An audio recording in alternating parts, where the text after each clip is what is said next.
people don't know about that stuff because they didn't have one with a choke on it. The kid that unloaded it, I call him a kid. He was probably mid-30s or later 30s. He was pulling off the trailer and he just spinning it over and over and over and over and over and over and over. I walked around and I said, pump that gas all the way forward twice, real hard. He pumped his gas real hard forward. Started right up. Made the squirt a little gas in there, didn't it?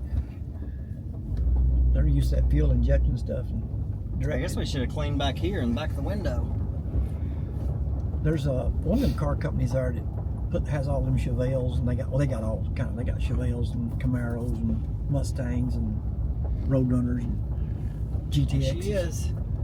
And they haul them in a cargo trailer. And see the blue on her wings. Because one of them they sold, they said they're not loading it until it stops raining. They won't even take it out until it stops raining. They give you all those options when you buy one like that, the transport company. Cheapest is, they put it on basically a tractor trailer with 8 other ones. Yeah. No, I didn't want that because that's just kind of asking for something to go wrong. I just noticed you don't have a mirror over here. It's option. Obviously. It'd been probably 50 cents more. There's a lot of those older cars at that drive-in thing the other day that they only had one mirror. Yeah. That's the way it was, I guess, in that era. If you got dual windows, it's not like them dual speakers. That's another option. Front and rear or just front.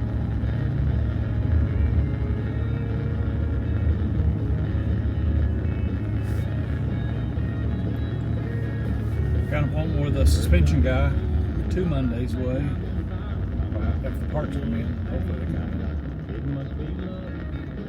in. The shocks are easy to get. The front springs are easy to get. The back springs they were special order. What y'all did today? I worked on that tractor. I went to Fort Payne this morning and got it sealed. Let's check on his paperwork.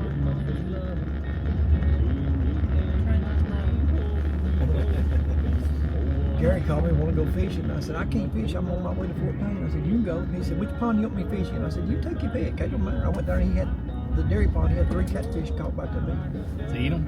Yeah, he's gonna eat them. He said before I started catching these catfish down here, he said I never liked the catfish. He said I wouldn't have traded you a bite of a brim for any catfish I ever ate. He said now it's as good as that brim is. He said I think it's because you run that area all the time. He said I got people that's got cows in their pasture. Really? Yeah, and their catfish ain't worth eating.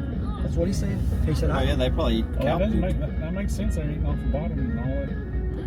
he caught another bass down there. He's caught 2 different bass down there in that pond. I didn't think there was any in there because they're not eating any tilapia. They may be eating a few, but he's caught 2. Or unless he's caught the same one twice. He said, he's a whopper, I can tell you that. Fat, he said, you couldn't get him no fatter. I said, look at all the fish he had to eat. He had all that smorgasbord of tilapia to eat. And he couldn't keep up with them. He just couldn't eat them as fast as they was being born. There's going to be more than that in there because I'm going to put some more in there. Yeah, I got to get tilapia this year too. Maybe Larry wants some now, all of a sudden, after he's seen your bass that 453. Them catfish down there, I'll bet you one of them catfish he caught would go close to 3 pounds, and that fish been in there for 2 years. Well, that's good size. Exactly 2 years.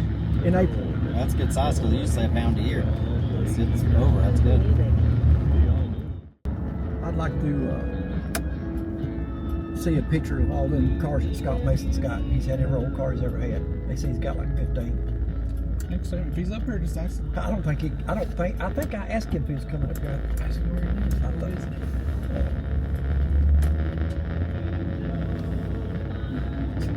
Are we going to look through Lafayette? I'm just cruising. Go whichever way y'all want to go. What's a V code mean on those cars? V code? Yeah, this is the V code car. No, this is the N code car. The V is the carburetor. It's called a Victorian carburetor. That's that V4. No. 429 V4. No, I'm talking not on this car. I'm talking about just like those Malibus, super sport Malibus, or the Roadrunners, they'll say this is a V car. So A that's V on- code. This is a V code. Yep. So it's on the. It'll be on that plate. I don't know what V stands for, but it's like, Tells it was original. That was original motor in that particular car, yeah. Probably. or it came with that LS6 or whatever. And that don't mean somebody stuck it in there. Yeah. Because all of them hot rod cars, they all have a certain code that everybody's looking on the firewall for to see what it should have, what it had originally. There's one of them reels out there, and it says that the Roadrunner was the third fastest car in 1970, production car. Number 2 was the Chevelle Super Sport LS6, and it don't say what number 1 was. It just cuts off every time. It don't ever say it. Well, that's, I can't remember what one of them shows I was watching about hot rod cars and all that kind of stuff. You know, the 454 of the day back then, now a Toyota Camry aren't running.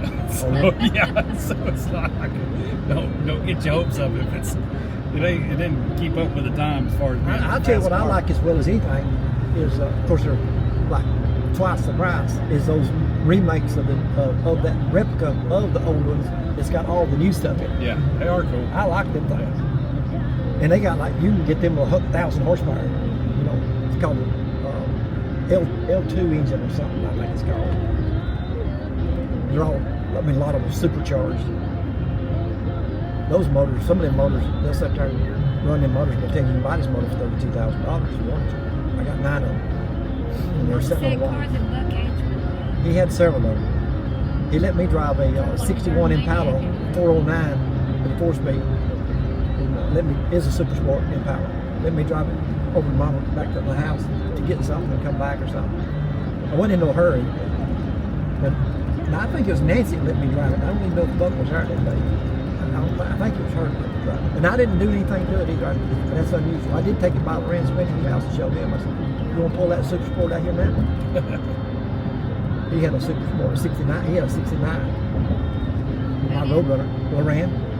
Yeah, David Taylor had one too. David Taylor had a 71. Loran had a 69. Loran's had a 396.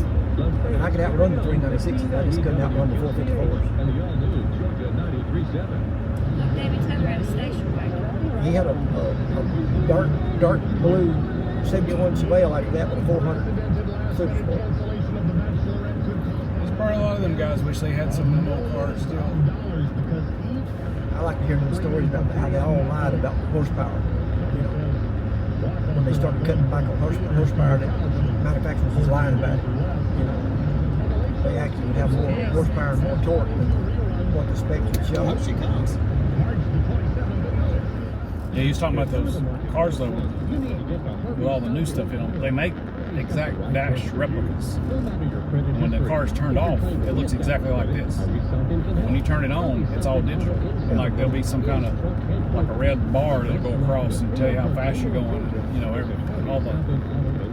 all the electronics come alive when you turn the power on. But when it's just sitting there, it looks like it's old, original. I think them cars, I think they start about $300,000. Good lord. The super sport Chevelles. He said he thinks that some of those cars started for That's a house. It's according to how much horsepower you get on the hood. That's where a lot of your money's at. But you know, they build that car by hand. I mean, it's a hand built, you know, car. You know, Hand built or not, I mean, that's a house. what I don't like about these car shows is these people bringing just like pickup trucks, old new trucks and stuff, like 4-wheel drive stuff. That ain't, I mean, it should be a classic car show, not a 4-wheel drive show. You know, but I guess it's to each his own. I like the old trucks now. Some of the bigger car shows, like I watched that Myrtle Beach, whatever that was called, Run to the Beach or whatever it's called. They have to be at least 20 years old. Oh yeah, Somebody riding the horse? Look at that horse gallop. that's a gated horse. It's a what? Gated horse, What's that? racking horse, walking horse. Pick your feet up right. They got a gate. It's a gate. They ride real smooth. The saddle stays smooth. They're just working their ass off. It's like pick their front feet up real high off the ground. Why do they do that? That's their breed. It's their breed. Oh, so they do that. That's how they actually do it. Yeah. I don't know if it's the way that they train them to do that or not. They do train the walking horses. They do mean things to them. Make them get better. They put weights on their feet, make them carry weights Oh, God. all week long. And they're crippled down the back. They hunker down in the back. And it is beautiful, but it's so painful for this one. And their back legs are way up under them. They can't never straighten their hock out enough to get the weight off of them. It's just crazy. They got to be crippled by the time they're done showing. They got to be crippled. I think. They outlawed a lot of that stuff. They guys, farriers have to blister their feet, make them, sore. And It was awful. But they had standard breeds too, so they didn't. But they did about the same thing. The thing about that courthouse in the Fed is when we played Little League Baseball, we played right there next to it. You could go through that courthouse any room you wanted to. Up there where they had court and everything, and it never closed. The doors just never locked. You could just run in there and do, just do what you want to do. Actually, the one in Ringo was that way for a long time. It was always open, especially the annex above the jail. You go up there and all them doors are always unlocked. Now, where all the deeds and stuff, that stuff might have been locked up, but the courtroom was open. Took that spare tire out. It's from 1998. So it's not a new, not original. It was 28 years old. Still pretty old. It's pretty old. And you definitely wouldn't want to use it. The belt's all turned loose in it, and it's all wavy. But it looks old, so that serves its purpose. Throw me off. It took me forever to find the date code on Used to be a Blockbusters right there then. Well, part of it was, and part of it was a shoe store. Payless shoes.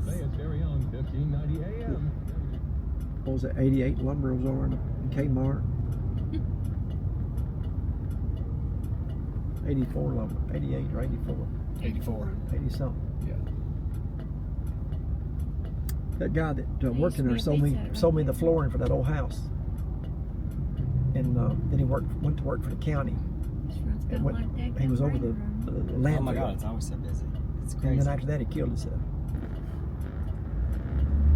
This is how this road is all the time. All these people, I don't know where they come It gets worse and worse. Drive down Cloud Springs. It's like Daggum racetrack. Completely clear, and the difference in Oh, her is Charlie's. unbelievable. She's happier. and Well, more comfortable I and think there's truly a some cars different I see girl. a hood up. I see 2 hoods up, 3 hoods up. James.